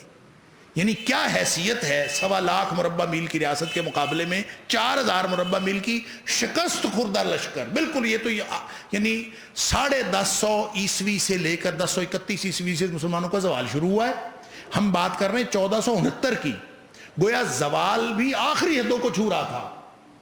لیکن جب اللہ تعالیٰ ایمان دیتا ہے تو فردینند نے جب اس کو پیغام بھیجا ابو الحسن کو کہ تمہارا خراج نہیں آیا، خراج بھیجو، تو اس نے اس کا جواب یہ دیا جو تاریخ میں یہ ہے وہ تاریخی جملہ جو میں سمجھتا ہوں مسلمانوں کے بچے کو یاد ہونا چاہیے، اور یہ ایمان کا اظہار ہے۔ اس نے اس کو جواب دیا کہ غرناطہ کی وہ ٹکسال جو عیسائیوں کو دینے کے لیے خراج بناتی، وہ سکے بناتی تھی، خراج دینے کے لیے سکے بناتی تھی، غرناطہ کی وہ ٹکسال جو عیسائیوں کو خراج دینے کے لیے سکے بناتی تھی، اب اس نے فولادی تلواریں بنانی شروع کر دی جس سے ہم تمہاری گردنیں کاٹیں گے۔ یعنی بندہ سوچتا ہے کہ 1.25 لاکھ مربع میل کی ریاست، اس کو کہہ کون رہا ہے 4000 مربع کلومیٹر کی ریاست کا مالک، اور اس کو کہہ رہا ہے کہ اب ہماری ٹکسالوں نے تو تلواریں بنانی شروع کر دی ہیں کہ تم کون سا خراج مانگتے ہو۔ گویا سیدھا سیدھا اعلان جنگ تھا۔ مورخین لکھتے ہیں کہ جب یہ پیغام اس کو واپس پہنچا ہے ملکہ ایزابیلا کو اور فردینند کو، تو وہ ششدر رہ گئے کہ یہ ہو کیا گیا ہے اچانک۔ یعنی وہ تو خواب دیکھ رہے تھے کہ مسلمان آج گئے کہ کل گئے اور ختم، لیکن وہ آگے سے جناب اس طرح کا جواب سن کے وہ حیران ہو گئے۔ اور پھر جو بات بتانے کی وہ یہ ہے کہ اس نے اپنے پھر لاکھوں افراد پر مشتمل لشکر کے ساتھ اس نے حملہ کیا غرناطہ کی اور مالگا کی اس چھوٹی سی ریاست پر۔ اور آپ کو حیرت ہوگی کہ جس طرح سے طارق بن زیاد نے 7000 کی فوج کے ساتھ 1 لاکھ کے لشکر کو شکست دی تھی، آپ اندازہ کریں کہ 1469 میں ابو الحسن نے فردینند کے لشکر کو شکست دے دی، اور وہ شکست کھا کے وہ پسپا ہوا، اور وہ حیران ہو گئے کہ مسلمانوں کو ہو کیا گیا۔ اور یوں مسلمانوں کے اندر اللہ نے ایسا جوش اور جذبہ پیدا کیا کہ مسلمانوں نے یہ سوچنا سمجھنا شروع کر دیا کہ ہم واپس پورا اسپین لے لیں گے، اور اللہ تعالیٰ نے اور آہستہ آہستہ مسلمانوں نے پیش قدمی شروع کر دی۔ اللہ اکبر۔ اس نے پھر حملہ کیا، اور جس وقت یعنی فردینند نے حملہ کیا تو اس وقت محمد بن سعد الزاغل اور ابو الحسن، یہ دونوں بھائی، یہ آپس میں اکٹھے ہو کے فردینند کے خلاف لڑ رہے تھے۔ تو ظاہر ہے کہ یہ تو لڑ رہے تھے، وہ لوشا کا ایک قلعہ تھا اور وہ قلعہ فتح نہیں ہو رہا تھا اس سے، اس قلعے کی وجہ سے وہ گویا دفاعی لائن تھی، تو یہ لڑ رہے تھے۔ تو عین اس وقت جنگ کے دوران جو ابو عبداللہ تھا نا، ابو الحسن کا بیٹا، باپ جنگ لڑ رہا ہے، تو ابو الحسن نے دیکھا غرناطہ خالی ہے، تو اس نے بھاگ کے آ کے غرناطہ پر قبضہ کر لیا، اور اس نے باپ کے خلاف بغاوت کر دی غرناطہ کی امارت کے لیے۔ بے غیرت جو لوگ ہوتے ہیں نا، وہ اسی طرح یعنی دنیاوی مفاد کے لیے، اور یہ جتنی طوائف الملوکی تھی، اور یہ ساری کی ساری مسلمان، جب جیسے نبی کریم صلی اللہ علیہ وسلم نے فرمایا کہ مسلمانوں کا روب کافروں کے دلوں سے ختم ہو جائے گا اور یہ خس و خشاک کی طرح سے ہو جائیں گے، تو حضرت ثوبان رضی اللہ عنہ نے پوچھا تھا کہ کیا ہم اس دن کمزور ہوں گے یا تھوڑے ہوں گے؟ آپ نے فرمایا نہیں، آپ تو اس دن بہت کثرت میں ہوں گے۔ تو مسئلہ کیا ہوگا؟ فرمایا وہن ہوگا۔ وہن کیا ہے؟ فرمایا وہن حب الدنیا و کراہیت الموت، ہر بندے کو اپنی پڑی ہوئی۔ تو بہرحال اس نے غرناطہ پہ قبضہ کر لیا۔ ابو الحسن بیچارہ، باپ بھی اور چچا بھی، اندازہ کریں باپ اور چچا لڑ رہے ہیں اور اس نے قبضہ کر لیا۔ اور پھر جب وہ فردینند کے خلاف عین برسرے پیکار تھے اور جنگ زوروں پر تھی، تو اس نے نہ صرف غرناطہ پر قبضہ کیا، بلکہ اس نے سوچا کہ اگر میرا باپ اور میرا چچا جیت گئے تو انہوں نے آ کے مجھے غرناطہ سے نکال دینا ہے۔ لہٰذا اس نے، وہ عیسائیوں کے خلاف لڑ رہے ہیں، تو اس نے جا کے پشت سے حملہ کر دیا اپنے باپ کے لشکر پر۔ یعنی ایسی تاریخ ہے، آپ پڑھتے جائیں اور شرماتے جائیں۔ یہ ہماری تاریخ، یہ مسلمانوں کی تاریخ ہے۔ اور میں نے اس لیے آپ کے سامنے یہ آیت قرآن پاک کی پڑھی تھی کہ اللہ تعالیٰ فرماتا ہے کہ جو اس طرح کے ہو جائیں نا، ان الذین فرقوا دینہم وکانوا شیعا لست منہم فی شیء، اے حبیب صلی اللہ علیہ وسلم، ایسے لوگوں کے ساتھ آپ کا کوئی تعلق نہیں، وہ آپ کی امت ہے ہی نہیں، وہ آپ کی امتی نہیں ہے۔ اور جب آپ کی امتی نہیں ہے تو پھر ان کا حساب انما امرهم الی اللہ، ان کا حساب اللہ کے پاس ہے۔ ثم ینبئهم بما كانوا يفعلون، ان کے کرتوتوں کا بدلہ اللہ ان کو دے گا۔ یہ امت نہیں ہے ہماری، یہ مسلمانوں کی تاریخ نہیں ہے۔ لیکن کیا کرے، وہ مسلمان تھے نام کے۔ اس نے باپ کی پشت سے حملہ کیا، اور ظاہر ہے کہ وہ ان کے ہاتھ سے غرناطہ نکل گیا، لیکن لوشا کے قلعے کی وجہ سے یہ لوگ پھر بھی ڈٹے رہے۔ تو جب فردینند وہاں سے واپس ہو رہا تھا پسپا ہو کے، تو راستے میں ابو عبداللہ کے ساتھ آمنا سامنا ہوا. ابو عبداللہ نے شکست کھائی، یہ پکڑا گیا. فردینند اس کو گرفتار کر کے لے گیا، جیل میں اس کے ساتھ سازش کی کہ تم اگر میرا ساتھ دو اور لوشا کا قلعہ کسی طور ہمارے ہاتھ کر دو تو میں تمہیں مستقل غرناطہ کا امیر بنا دوں گا. یہ اس کے ساتھ ساز باز کر کے، فردینند کے ساتھ، مسلمانوں کے دشمن کے ساتھ اور اس وقت کے سب سے بڑے دشمن کے ساتھ ساز باز کر کے اس نے واپس آیا، اور اس نے مالگا کی ریاست میں آ کے مالگا کے لوگوں کو اپنے ساتھ ملا کے پھر اس نے وہ جو لوشا کا قلعہ ہے، اس نے مالگا کے لوگوں کو یہ ابو الحسن جو اس کا باپ تھا وہ تو بیچارہ غم سے اتنا نڈھال ہوا کہ اس کو فالج کا اٹیک ہو گیا اور بیچارہ فوت ہو گیا. کیا کرے، جس کا بیٹا اس کے پیچھے حملہ کر دے اس کے پلے کیا رہتا ہے.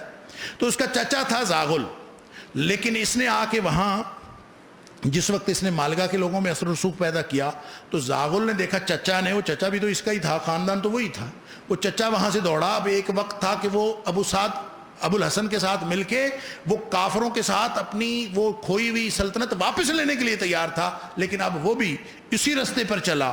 اس نے دیکھا کہ یہ ابو عبداللہ وہاں سے نکل کے مالگا پہنچا ہوا ہے، اس نے جا کے غرناطہ پہ قبضہ کر لی.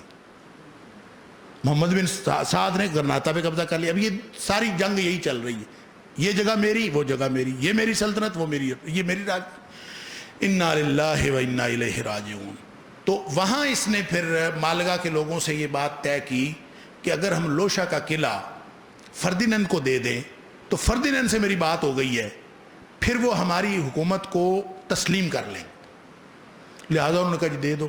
تو وہ قلعہ جو کئی سال سے وہ لڑ کے حاصل نہیں کر سکا تھا، اس ابو عبداللہ نے، یعنی کتنی کی غیرت ہوگی اس بندے کے اندر، نہ ملت کی غیرت، نہ قوم کی غیرت، نہ امت کی غیرت، نہ دین کی غیرت، اس نے وہ لوشا کا قلعہ فردینند کو دے دیا، کیونکہ فردینند کے ساتھ وہ ساز باز کر کے آیا تھا. بس جو ہی وہ دفاعی لائن ٹوٹی ہے اس کے بعد مسلمانوں کا اصل زوال شروع ہوا ہے. اور فردینند نے وہاں آ کے محمد بن سعد کو جو زاغل تھا اس کو شکست دی اور غرناطہ پہ قبضہ کر لیا. غرناطہ پہ قبضہ کیا، لیکن یہ وہاں سے آ گیا تھا. اس کو غرناطہ پہ قبضہ کرنے کے بعد ابو عبداللہ وہاں سے آیا اور ابو عبداللہ کے ساتھ اس کی ساز باز تھی. ابو عبداللہ نے آ کے یعنی اب وہاں کی عمارت حاصل کر لی. وہاں یہ موجود تھا، لیکن جو ہی محمد بن سعد الزاغل نے دیکھا کہ ابو عبداللہ اب قوت پکڑ رہا ہے، تو عین آخری وقت میں محمد بن سعد نے بھی فردینند کے ساتھ اتحاد کا اعلان کر دیا. اب اندازہ کریں، کبھی بیٹا اس کے ساتھ مل رہا ہے، کبھی چچا اس کے ساتھ مل رہا ہے. انا للہ و انا الیہ راجعون. لہٰذا ہر ایک نے دوسرے کو کمزور کرنے کے لیے انہی عیسائیوں کے ساتھ جا کے، چاہے وہ فردینند تھا، چاہے ایزابیلا تھی یا کوئی تھا، ان سے یہ مدد لیتے رہے. یہ وہ حالات تھے جس کی وجہ سے اب یہ تو اس کو تو وہ فردینند بیٹا کہتا تھا ابو عبداللہ کو، یہ بڑا خوش تھا کہ میں تو فردینند کا بیٹا ہوں. لہٰذا اب ساری رکاوٹیں دور ہو گئی ہیں، اب ہم نے خوشی خوشی رہنا ہے. جب اس نے یہ اس کی غلط فہمی تھی تو جو ہی اس نے باقی سارے کام تمام کر لیے تو اس نے اس کو پیغام بھیجا کہ یا تو الحمرا خالی کر دو، نہیں تو پھر لڑنے کے لیے تیار ہو جاؤ. اس وقت اس کو سمجھ آئی کہ اب تو پیروں تلے زمین نکل چکی ہے. اپنے باپ اور بھائی، اب چچا کے خلاف بغاوت کرنے والا بالکل تنہا وہاں کھڑا تھا. پھر بھی آپ دیکھیں کہ وہاں جو فوج تھی نا، وہ آخر طارق بن زیاد کے اور موسیٰ بن نصیر کے اور عبد الرحمن الداخل کے، انہی کے خاندانوں کے لوگ تھے. مورخین نے لکھا ہے کہ موسیٰ بن ابی غسان جو اس وقت کی فوج کا سپہ سالار تھا ابو عبداللہ کی فوج کا، اس نے یہ مشورہ دیا کہ حالات اب تک جو مرضی ہوئے ہو گئے، اب بھی ہم لڑ کے مر جائیں، ہم اپنے ہاتھوں چابیاں نہ دیں. لیکن بغیرت ہی ہوتا ہے، اس کے اندر غیرت نہیں ہوتی. جب غیرت نہیں ہوتی تو وہ لڑ کیسے سکتا ہے؟ اور خاص طور پہ اس کے اندر بھی ایسے سازشی عناصر موجود تھے. جو اس کا سب سے بڑا وزیر، سینئر وزیر تھا، وزیر اعظم، اس کا نام قاسم یا القاسم تھا. اس نے بیک ڈور ڈپلومیسی، یہ جو ہم آج کل سنتے ہیں نا بیک ڈور ڈپلومیسی، تو اس کے سینئر وزیر نے ابو عبداللہ سے اجازت لی کہ میں بیک ڈور ڈپلومیسی کروں، فردینند کے ساتھ کوئی معاملہ طے کروں. انہوں نے کہا کر، اب پتہ پھنسے. اس نے جا کے پھر وہ آخر پہ پھر سازش اللہ اکبر. اس سازش کے نتیجے میں فردینند نے کہا کہ میں تمہیں یہ دے دوں گا، وہ دے دوں گا، مجھے چابیاں دے دو. انہوں نے وہ معاہدہ کر کے کہ ہم چابیاں تمہیں دے دیتے، مسلمانوں کے ساتھ یہ نہیں ہوگا، ہمیں فلاں جاگیر دے دی جائے، فلاں دے دی جائے، سب کچھ دے دیا جائے. دیکھیں جب اس کی آخری جنگ ہوئی ہے نا ابو عبداللہ کے خلاف، جب فردینند نے بیٹا بنانے کے بعد بھی لڑائی کی ہے، اس وقت ایک دفعہ یہ لڑے ہیں اور آخری جو انہوں نے فتوحات حاصل کی ہیں، فردینند کو ایک دفعہ پھر ہرایا ہے ابو عبداللہ نے بھی. آپ تاریخ میں پڑھتے ہیں تو ایک جگہ کا آپ ذکر ملتا ہے البشارات. البشارات کچھ پہاڑیاں ہیں جو الحمرا کے غرناطہ کے بالکل قریب ہیں.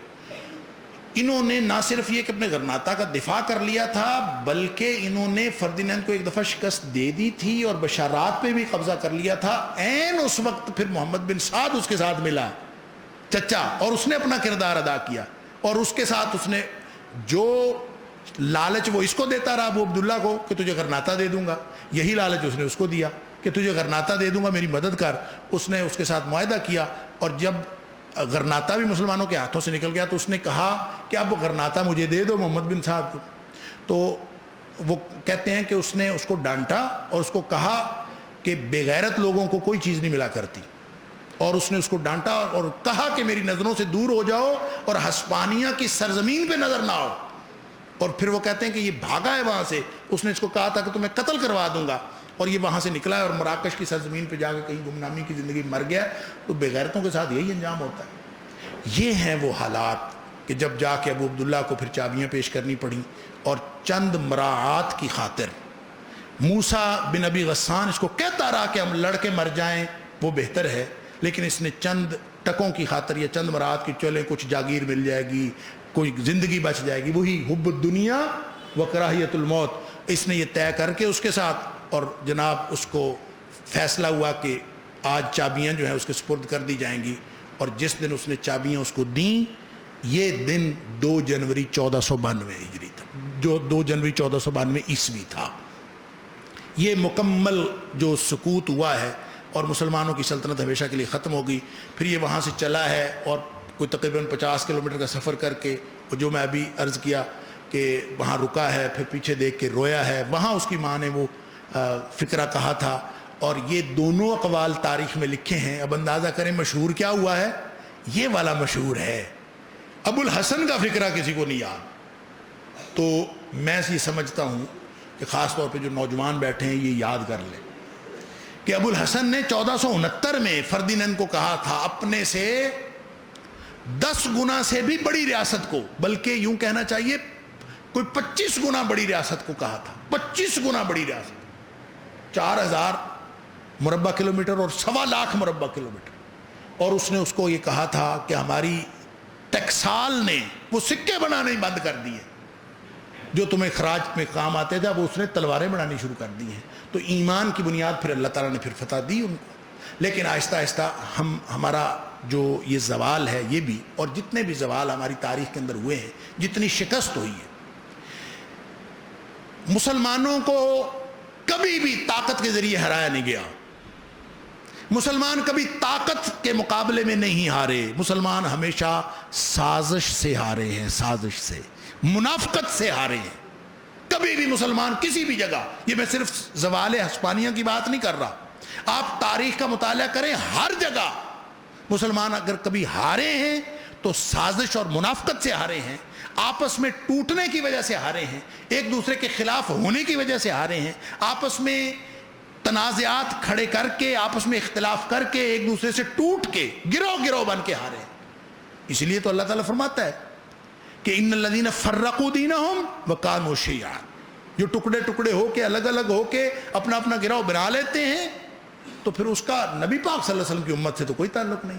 نبی کریم صلی اللہ علیہ وسلم کی امت کیا ہے؟ وَاعْتَصِمُوا بِحَبْلِ اللَّهِ جَمِيعًا وَلَا تَفَرَّقُوا، اور فرمایا كُنْتُمْ عَلَى شَفَا حُفْرَةٍ مِّنَ النَّارِ فَأَنْقَذَكُم مِّنْهَا. نبی پاک صلی اللہ علیہ وسلم تشریف لائے تو آگ کے گڑھے کے کنارے پہنچ چکے تھے، اللہ نے بچا لیا. كُنْتُمْ أَعْدَاءً، تم ٹوٹے ہوئے تھے، تم آپس میں ایک دوسرے کے دشمن تھے. فَأَصْبَحْتُمْ بِنِعْمَتِهِ إِخْوَانًا، اللہ کے انعام کی وجہ سے تم سارے جڑ گئے. تو گویا نتیجہ یہ نکلا کہ جڑنا فتح ہے، ٹوٹنا شکست ہے۔ اللہ اکبر۔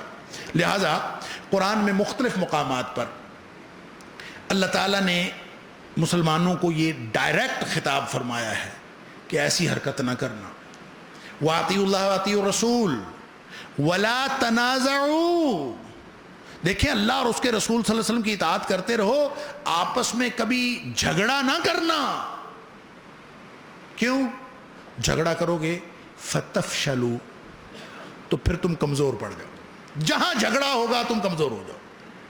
تمہاری طاقت اتحاد میں ہے، جڑنے میں تمہاری طاقت ہے، ٹوٹنے میں تمہاری کمزوری ہے۔ فَتَفْشَلُوا وَتَذْهَبَ رِيحُكُمْ، تمہاری تو ساری ہوائی اکھڑ جائے گی، تو تمہارا سارا زور ٹوٹ جائے گا، ختم ہو جاؤ گے۔ اگر مسلمان اکٹھے رہیں، تھوڑے ہوں، یہ ایشو نہیں ہے۔ 7,000 نے 1,00,000 کو شکست دی تھی، گیا گزرا دور تھا، خلافت راشدہ تو نہیں تھی، نبوی دور بھی نہیں تھا، وہ سنہری دور تو نہیں تھا، خیر القرون قرنی تو نہیں تھا۔ یہ تو گویا اگر آپ تاریخی اعتبار سے دیکھیں تو سلطنت بنو امیہ جو تھی یا خلافت بنو امیہ جو تھی وہ بھی زوال پذیر تھی، اور اس دور میں اللہ نے ایسی فتح عطا فرمائی اور صرف ایمان کی بنیاد پر عطا فرمائی۔ اور پھر ہم دیکھتے ہیں کہ جہاں کہیں ایمان کا یہ مظاہرہ ہوا ہے، اللہ کے قرآن کا یہ فرمان ہمیشہ سچ ثابت ہوا ہے کہ وَلَا تَهِنُوا وَلَا تَحْزَنُوا وَأَنْتُمُ الْأَعْلَوْنَ إِن كُنتُم مُؤْمِنِينَ۔ نبی کریم صلی اللہ علیہ وسلم موجود ہے۔ قانون کیا ہے؟ وَأَطِيعُوا اللَّهَ وَأَطِيعُوا الرَّسُولَ وَلَا تَنَازَعُوا، یہ قانون ہے، کامیابی کا قانون ہے۔ اللہ کی اطاعت، اللہ کے رسول صلی اللہ علیہ وسلم کی اطاعت، اور آپس میں جھگڑا نہیں کرنا، یہ کامیابی۔ اگر نہیں کرو گے وَلَا تَنَازَعُوا، آپس میں جھگڑا نہیں کرنا، نبی پاک صلی اللہ علیہ وسلم کی اطاعت میں فرق پڑ گیا، اللہ کی اطاعت میں فرق پڑ گیا، اللہ کے حکم ماننے میں گڑبڑ ہو گئی، نبی کی اطاعت میں گڑبڑ ہو گئی، یا پھر آپس میں اختلاف ہو گیا، تو مسلمان کبھی جیت نہیں سکتے۔ نبی کریم صلی اللہ علیہ وسلم خود موجود ہے، اندازہ تو کرے، خیر القرون ہے، سرور کائنات نبی اکرم صلی اللہ علیہ وسلم تاجدار انبیاء خود موجود ہے۔ ذرا سی اطاعت نبوی میں ذرا سی لغزش ہوئی ہے صحابہ کرام سے کہ جبل رمات سے ہٹنا نہیں ہے، حکم تھا فتح ہو یا شکست، ہٹنا نہیں ہے، ہٹ گئے، سارے نہیں ہٹے، جزوی طور پر ہٹے، اسی وقت فتح شکست میں بدل گئی۔ یعنی جو فارمولہ ہے وَأَطِيعُوا اللَّهَ وَأَطِيعُوا الرَّسُولَ وَلَا تَنَازَعُوا، وہ فارمولہ ختم ہو گیا۔ اللہ کے رسول صلی اللہ علیہ وسلم کی اطاعت میں ذرا سا فرق پڑا تو فتح شکست میں بدل گئی۔ مسلمان آج مغلوب ہیں تو غالب کیوں نہیں ہوتے؟ وہ فارمولہ اپلائی تو کریں جس فارمولے نے طاقت دینی ہے۔ مسلمانوں کے قلعے کی کنڈی کبھی باہر سے کوئی نہیں کھول سکا، ہمیشہ اندر سے کھلی ہے۔ اندر سے منافق پیدا ہوتے ہیں جو باہر سے مدد حاصل کرتے ہیں، باہر کے ساتھ رابطے کرتے ہیں، اندر چھوٹی چھوٹی کامیابیاں لینے کے لیے وہ باہر اپنی پینگیں بڑھاتے ہیں، ان سے قوت لے کے اپنے ہی لوگوں کے خلاف کھڑے ہوتے ہیں، پھر مسلمان سمجھتے ہیں کامیاب ہو جائیں گے۔ یہ تو حالات وہی ہیں جو مسلمانوں کی بڑی قائم شدہ سلطنت کو بھی زوال کا شکار کر دیتے ہیں۔ اللہ تعالیٰ سورہ آل عمران میں فرماتا ہے کہ اگر اللہ تمہاری مدد کر رہا ہو نا تو تم کبھی مغلوب نہیں ہو سکتے، تمہارے اوپر کوئی غالب آ ہی نہیں سکتا۔ ان ینصرکم اللہ فلا غالب لکم، اللہ اکبر۔ وہاں نا اسپین میں جو وہاں طرز تعمیر ہے نا مسلم اسپین کے دور کا، وہاں یہ فقرہ مسجد قرطبہ میں بھی اور الحمرا میں بھی جگہ جگہ آپ کو لکھا ملتا ہے لا غالب الا اللہ، لا غالب الا اللہ۔ جہاں بھی آپ دیکھتے ہیں وہ ڈیزائننگ کی ہوئی ہے ان کے، جیسے یہ آج کل ٹائلیں نہیں لگی ہوتی تو وہ ٹائلوں کی سی ڈیزائننگ کی ہوئی ہے اور ہر ایک میں لکھا ہوا ہے لا غالب الا اللہ۔ اور الحمرا میں تو خاص طور پر آپ جاتے ہیں ایک ایک دروازے پہ آپ کو، اور خاص طور پہ اس کا وہ حصہ جو قصر ہے، جو محل ہے، اس کے اندر ہر جگہ لکھا ہے لا غالب الا اللہ۔ تو اس کا مطلب یہ ہے کہ جب تک مسلمان اللہ کے ساتھ جڑے رہیں گے تو کامیابی ہے۔ خود گویا قانون بتا رہے ہیں، اور پھر وہ بڑی بڑی فصیلیں جو الحمراء کی ہم نے دیکھی، اللہ اکبر، نتیجہ یہ نکلا کہ بڑی فصیلیں بھی مسلمانوں کو تحفظ نہیں دے سکتی جب ایمان موجود نہ ہو۔ تحفظ دیتا ہے تو ایمان دیتا ہے، مسلمانوں کو بچاتا ہے تو اللہ کی مدد بچاتی ہے۔ تھوڑے سے مسلمان، یہ جو فتح مکہ کے بعد 10,000 مسلمان آئے تھے نا مکہ فتح کرنے، تو جب طائف کی طرف چلے ہیں تو یہ 12,000 تھے، اور یہ سب سے بڑا لشکر تھا نبی کریم صلی اللہ علیہ وسلم کے دور میں اب تک کا۔ اس سے پہلے مسلمان کبھی 12,000 نہیں ہوئے۔ مسلمانوں کے ذہن میں خیال آیا کہ اب ہم تو 313 تھے تو ہم نے 1,000 کو شکست دے دی تھی، آج ہم 12,000 ہیں تو آج ہمیں کون شکست دے سکتا ہے؟ اللہ اکبر۔ گویا بھروسہ اللہ کی طرف سے افرادی قوت کی طرف اور اپنی طاقت کی طرف منتقل ہونے کا امکان پیدا ہوا۔ ایسے ایک دو لوگوں کے منہ سے ایسی بات نکلی ہے بس، تو پھر دیکھا نہیں تھپڑ پڑا ہے۔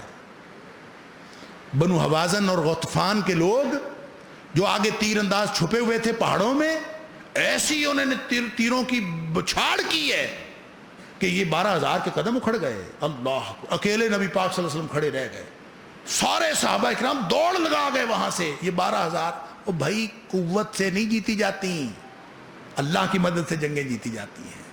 مسلمان یہ جو افرادی قوت وغیرہ پہ جو بھروسہ کرنا ہے، یہ تو کافروں کا کام ہے۔ کافر ہے تو شمشیر پہ کرتا ہے بھروسہ، مومن ہے تو بے تیغ بھی لڑتا ہے سپاہی۔ یہ نہیں کہا کہ بے تیغ ہی لڑتا ہے سپاہی، جو ہے مسلمان وہ تو کرتا ہے۔ قرآن نے کہا وَأَعِدُّوا لَهُمْ مَا اسْتَطَعْتُم مِّن قُوَّةٍ، جتنی قوت ہے وہ تو تیار رکھو، وہ تیار رکھو گے، باقی اللہ کی مدد ہے۔ اللہ تعالیٰ خود ہی تمہاری مدد کرے گا ان دشمنوں کے خلاف بھی جن کو تم جانتے ہو، اور ان دشمنوں کے خلاف بھی جن کو نہیں جانتے۔ تو مسئلہ یہ ہے کہ جو زوال کا باعث ہسپانیہ میں تھا، مجھے یوں لگتا ہے کہ آج آپ ادھر ادھر نگاہ دوڑائیں، ہر طرف وہی حالات۔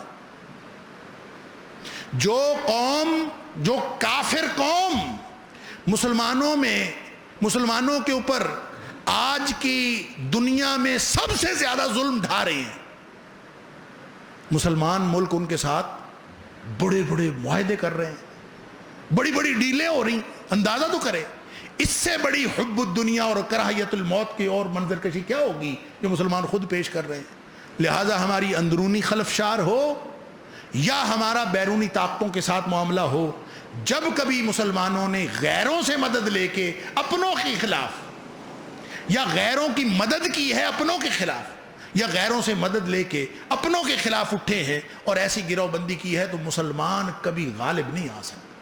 اِن ينصركم اللہ فلا غالب لکم، مسلمانوں قیامت تک کے لیے قانون یہ ہے کہ اگر اللہ تمہاری مدد کر رہا ہو تو تمہارے اوپر کوئی غالب نہیں آ سکتا۔ تم تھوڑے ہو یا زیادہ یہ مسئلہ نہیں ہے، اللہ کی مدد آ رہی ہے کہ نہیں آ رہی۔ اور اللہ کی مدد آتی کیسے ہے؟ وہ آتی ہے ایک ہی شرط ہے، اور شرط کیا ہے؟ وَلَا تَهِنُوا وَلَا تَحْزَنُوا وَأَنْتُمُ الْأَعْلَوْنَ ان کنتم مومنین، اگر تم مومن ہو تو بلندی اور عروج تمہارا ہے۔ اللہ پر اعتبار تو رکھو، اللہ کے رسول صلی اللہ علیہ وسلم پر اعتبار تو رکھو۔ جب تم ان کی باتوں پر اعتبار کر کے اپنی زندگی ان کے لیے لگا دو گے تو اللہ تعالیٰ تمہیں فتح عطا فرما دے گا، سادہ سا اصول ہے۔ اور اگر تم اس بنیاد پر نہ چلے، دیکھیں کافروں کے لیے فتح و شکست کے اصول اور ہیں، مسلمانوں کے لیے فتح و شکست کے اصول اور۔ ایک اللہ کو مانتا ہی نہیں ہے، اس کا بھروسہ ہی افرادی قوت پر، اسلحے پر، طاقت پر، تو وہ اس پر بھروسہ کرے۔ تو جس کا دعویٰ یہ ہے کہ میرا بھروسہ اللہ پر ہے لیکن بھروسہ کرتا کسی اور پر ہے، یہ جھوٹا ہے۔ اگر یہ جھوٹا نہ ہو تو زمین و آسمان سے خیر و برکت کی بارش ہو ان کے اوپر۔ اللہ نے فرمایا وَلَوْ أَنَّ أَهْلَ الْقُرَىٰ آمَنُوا وَاتَّقَوْا، اگر یہ واقعی مومن ہوں اور واقعی تقوی والے ہوں، اللہ کی ناراضگی سے بچنے والے، اللہ کی رضامندی حاصل کرنے والے ہوتے، لَفَتَحْنَا عَلَيْهِمْ بَرَكَاتٍ مِّنَ السَّمَاءِ وَالْأَرْضِ، زمین و آسمان سے ہم خیر و برکت کے دروازے کھول دیتے۔ وَلَٰكِن كَذَّبُوا، دعویٰ ان کا اور ہے، خود جھوٹے نکلے۔ فَأَخَذْنَاهُمْ بِمَا كَانُوا يَكْسِبُونَ، ان کے جھوٹے کردار کی وجہ سے ہم نے ان کو پکڑ لیا، ان کے کرتوتوں کے سبب۔ تو آج بھی مسلمانوں کے حالات وہی ہیں، اور اگر اللہ کی مدد چھوڑ جائے نا، ظاہر ہے ہم مغلوب ہیں، ہمارے اوپر تو لوگ غالب آئے ہوئے، ہمارے اوپر کافر غالب آئے ہوئے ہیں، مغلوب ہیں، تو اس کا صاف مطلب ہے کہ اللہ کی مدد ہمارا ساتھ چھوڑ گئی ہے۔ اللہ فرماتا ہے وَإِن يَخْذُلْكُمْ، جب اللہ تمہارا ساتھ چھوڑ جائے نا اور اللہ کی مدد نہ آئے، فَمَنْ ذَا الَّذِي يَنْصُرُكُم مِّن بَعْدِهِ، اس دور کے ابو عبداللہ اور محمد بن سعد فردینند کی مدد حاصل کرنا چاہیں، یا آج کے مسلمان امریکہ، برطانیہ، فرانس کی مدد حاصل کرنا چاہیں، اللہ فرماتا ہے جب اللہ تمہیں چھوڑ جائے تو پوری دنیا میں تمہاری مدد کرنے والا کوئی نہیں۔ بے غیرتوں کے ہاتھ کبھی کچھ نہیں آتا، منافقوں کے ہاتھ کبھی کچھ نہیں آتا، اگر کچھ آتا ہے تو اہل ایمان کے ہاتھ میں آتا ہے، اور اہل ایمان کا رویہ کیا ہوتا ہے؟ وَعَلَى اللَّهِ فَلْيَتَوَكَّلِ الْمُؤْمِنُونَ، مومنوں کا بھروسہ صرف اللہ پر ہوتا ہے۔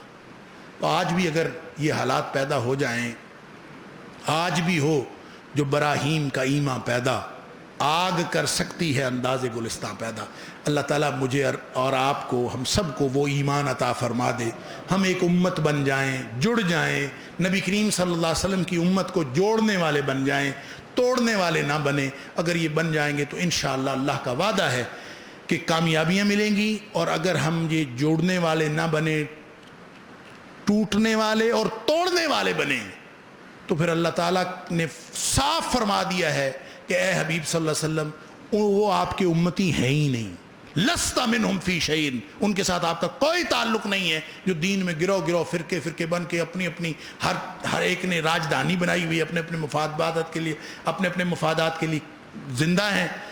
اگر وہ ہیں تو لست منہم فی شیء، تو پھر ہم جب امتی نہیں ہیں تو پھر کس کے ساتھ وعدہ اور کس کے ساتھ اللہ کی مدد؟ اللہ تعالی ہمیں ایسا ایمان نصیب فرمائے کہ ہم دنیا میں بھی کامیاب ہونے والے بن جائیں اور آخرت میں بھی۔ وآخر دعوانا الحمدللہ رب العالمین۔